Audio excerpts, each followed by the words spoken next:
6 अप्रैल को क्या निफ्टी 50 गिर सकता है 22,700 के यहाँ से 21,800 के यहाँ तक? जी हाँ ट्रेडर्स, क्या ये बड़ा फॉल हमें निफ्टी पर 6 अप्रैल को देखने को मिल सकता है? अगर आप भी जानना चाहते हैं तो इस वीडियो को आज आपको एंड तक जरूर देखना होगा। स्वागत है दोस्तों आप लोगों का फिर से मेरे चैनल टीचनी पर। अगर 6 अप्रैल के सपोर्ट जोन की बात करें तो यहाँ पर मैंने जो चार्ट ओपन किया हुआ है ये देख सकते हैं आप, थोड़ा डिफरेंट तरीके से इस पर जो डेल्टा है और जो वॉल्यूम है वो सब कुछ दिखा रहा है। नीचे भी आप लोग वॉल्यूम चेक कर सकते हैं। तो यहाँ पर से हम लोग देख सकते हैं इस लेवल पर से निफ्टी 2 अप्रैल को जो लास्ट ट्रेडिंग सेशन था, निफ्टी इस 22,250 के इस लेवल से अप्रोक्स ऊपर की तरफ गया हुआ है और पूरा दिन इस लेवल से ऊपर की तरफ ही रहा है, यहाँ से नीचे की तरफ नहीं आया है। तो 6 अप्रैल के लिए हम लोग चार्ट वाइज ये जो 22,250 का लेवल है इसे हम लोग स्ट्रॉन्ग सपोर्ट जोन मानकर चल सकते हैं। यहाँ पर अगर आप लोग इस जोन पर जो डेल्टा है वो चेक करें तो डेल्टा इतना काफी ज्यादा हाई तरीके से नहीं आया हुआ है और जो कैंडल्स भी है वो भी इतना बड़ा बड़ा कैंडल्स नहीं आया हुआ है, वॉल्यूम भी इतना ज़्यादा तरीके से नहीं आया हुआ है। लेकिन यहाँ पर क्योंकि मार्केट इतना नीचे ऑलरेडी आ चुका हुआ था 2 अप्रैल को, तो यहाँ पर कुछ तो बड़े प्लेयर्स का खेल हुआ है जिसकी वजह से मार्केट यहाँ पर से जो ऊपर की तरफ गया हुआ है फिर नीचे की तरफ नहीं आया हुआ है। तो अगर 6 अप्रैल को इसी लेवल पर इस तरीके से सपोर्ट बना रहा, इस जोन से ऊपर की तरफ जाने की कोशिश कर सकता है और अगर इतना नीचे तक नहीं आया, हो सकता है 6 अप्रैल को मार्केट गैप आप ओपन होने की कोशिश करे। इसके लिए जो सपोर्ट जोन हो सकता है वो हो सकता है ये 22,500 550 का जो ये जोन है। पॉजिटिव ओपनिंग होने का मैं क्यों बता रही हूँ, क्योंकि यहाँ पर आप लोग चेक कर सकते हैं जो लास्ट 2 कैंडल 2 अप्रैल को क्लोजिंग के टाइम बना हुआ है, यहाँ पर हाई वॉल्यूम आया हुआ है और इस कैंडल पर अगर आप लोग देखें 3 बजे के यहाँ पर, तो यहाँ पर ग्रीन वॉल्यूम ही ज़्यादा तरीके से आया हुआ है और डेल्टा यहाँ पर आप लोग देखिए 1,60,000 डेल्टा यहाँ पर पॉजिटिवली आया हुआ है और कैंडल भी पॉजिटिव तरीके से क्लोज हो चुका हुआ है। 6 अप्रैल को मोस्ट प्रोबेबली पॉजिटिव ओपनिंग होने का चांस है। हो सकता है कि निफ्टी 6 अप्रैल को 22,500 के ऊपर ही रहने की कोशिश करे।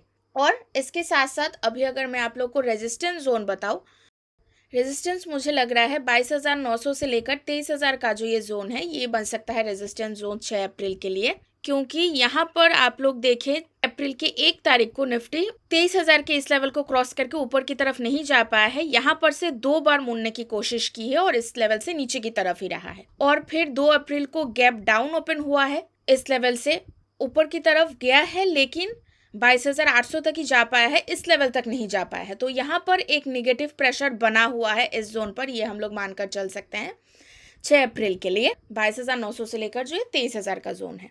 अभी अगर मैं आप लोगों को ये मेरे ट्रेडिंग व्यू का चार्ट है, यहाँ पर मैं आप लोग को प्रीमियम इंडिकेटर के मुताबिक दिखाऊं, यहाँ पर मैंने ग्रीन लाइन 2 मार्क किया हुआ है। अप्रोक्स देखिए 22,500 से लेकर 22,600 का जो ये जोन है ये मैंने सपोर्ट जोन मार्क किया हुआ है। यहाँ पर आप लोग देखिए जो ट्रेडिंग एक्टिविटीज है 55.092 मिलियन, 25% यहाँ पर ट्रेडिंग एक्टिविटी हुआ है और ये लेवल प्रीवियस डे लो रहा है, यानी कि 1 तारीख का लो रहा है ये जो 22,600 का जोन है और 22,500 का जोन अप्रोक्स प्रीवियस वीक का लो रहा है। तो यहाँ पर एक पॉजिटिव प्रेशर बना हुआ है, ये हम लोग मानकर चल सकते हैं, क्योंकि इन लेवल को क्रॉस करके मार्केट ऊपर की तरफ गया हुआ है 2 अप्रैल को। तो 6 अप्रैल के लिए ये एक पॉजिटिव जोन साबित हो सकता है। ज्यादा से ज्यादा देख रहे हैं कि ग्रीनिश जो सिग्नल है वो ही ज्यादा यहाँ पर बना हुआ है और अगर ज्यादा नीचे की तरफ बाई चांस आया तो यहाँ पर जैसे कि मैंने आप लोगों को बताया था 250 का जोन, तो अगर इस लेवल से नीचे की तरफ आता है तो सेकंड सपोर्ट जोन ये वाला हो सकता है 22,200 से लेकर 250 का। यहाँ पर डिस्काउंट जोन ये लेवल बना हुआ है ऑलरेडी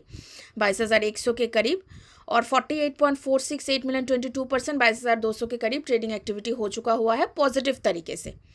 ग्रीनिश सिग्नल यहाँ पर ऑलरेडी बना हुआ है, देख सकते हैं। अगर ऊपर की तरफ अगर देखें, जैसे कि मैंने अभी आप लोगों को वॉल्यूम फुटप्रिंट के चार्ट पर बताया है, 23,000 का जो जोन है वो स्ट्रॉन्ग रेजिस्टेंस जोन बनने की कोशिश कर सकता है। ये जोन ऑलरेडी प्रीमियम जोन बना हुआ है और स्ट्रॉन्ग हाई 61% बना हुआ है। ये जो जोन है, ये जो एरिया है आप लोग चेक करें, यहाँ पर रेडिश सिग्नल बना हुआ है और प्रीवियस डे का हाई रहा हुआ है, यानी कि 1 अप्रैल, ये तो 2 अप्रैल का चार्ट है, 1 अप्रैल का जो हाई है वो ये जोन ऑलरेडी बना हुआ है और 67.429 मिलियन 30% यहाँ पर ट्रेडिंग एक्टिविटी हो चुका है। 32.043 मिलियन 14% यहाँ पर ट्रेडिंग एक्टिविटी निगेटिव तरीके से हो चुका हुआ है ऑलरेडी। तो 22,900 से लेकर 23,000 का जो ये अप्रोक्स जोन है ये एक नेगेटिव जोन रेजिस्टेंस जोन 6 अप्रैल के लिए बन सकता है।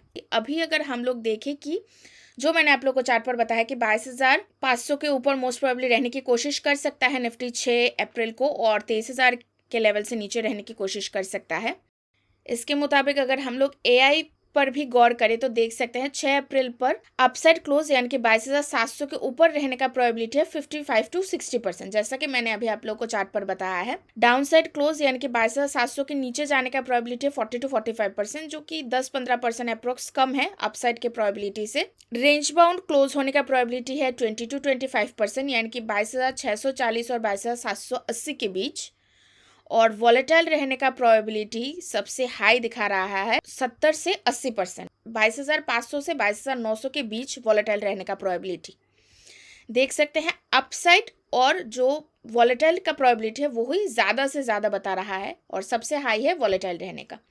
तो 22,900 तक की लेवल बता रहा है। वॉलेटाइल भी अगर हुआ तो जैसे कि मैंने अभी आप लोग को चार्ट पर बताया है कि 22,900 से लेकर 23,000 तक अप टू जा सकता है। इसके ऊपर जाना मुश्किल है क्योंकि यहाँ पर एक नेगेटिव जोन बना हुआ है। तो एआई का प्रेडिक्शन एनालिसिस और मेरा एनालिसिस काफ़ी हद तक सेम है, आप लोग देख सकते हैं। तो देखेंगे कि 6 अप्रैल को निफ्टी 50 पर हमें क्या धमाका देखने को मिलता है। सब कुछ डिटेल्स मैंने आप लोग को डिस्क्राइब करके इस वीडियो में बता के दे दिया हुआ है। आई होप ट्रेडर्स आप लोग को मेरा ये वीडियो आज का अच्छा लगा होगा। आज के लिए बस इतना ही ट्रेडर्स। अगर आप लोग को मेरा ये आज का वीडियो अच्छा लगा हो तो डेफिनेटली मेरे चैनल को सब्सक्राइब कीजिए ऐसे ही और निफ्टी 50 रिलेटेड धमाकेदार इन्फॉर्मेशन वक्त से पहले आप लोग तक पहुंचाने के लिए। और इस वीडियो को ज्यादा से ज्यादा शेयर करें, लाइक भी जरूर कर दें। Thank you so much. ये वीडियो केवल शिक्षा के उद्देश्य से है, ये कोई निवेश सलाह नहीं है। शेयर बाजार में निवेश जोखिम के अधीन है। निवेश से पहले स्वयं रिसर्च या सलाह अवश्य लें।